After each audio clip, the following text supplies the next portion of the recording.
मोर प्रिय भाई और भौणी माने राज्य देश एवं सारा विश्व रे थिबा समस्त भारतीय को 80तम स्वाधीनता दिवस हार्दिक अभिनंदन और शुभेच्छा जनाऊँगी।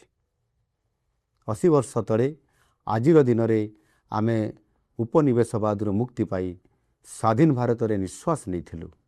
आज स्वाधीन भारतर जय जातार आउ एक गौरवमय फर्द जोड़ी है।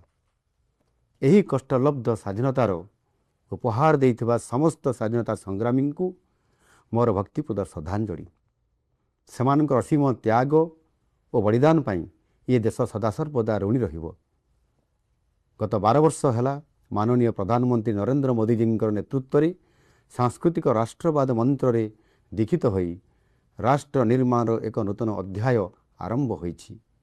आसंतु मिलीमिशि गढ़िबा सुंदर सशक्त विकसित भारत तथा एक समृद्ध ओडिशा। आज यही शुभ दिन में वंदे मातरम गान करी सगर्वे घरे घरे तिरंगा उत्तोलन करंतु। जय हिंद, वंदे मातरम।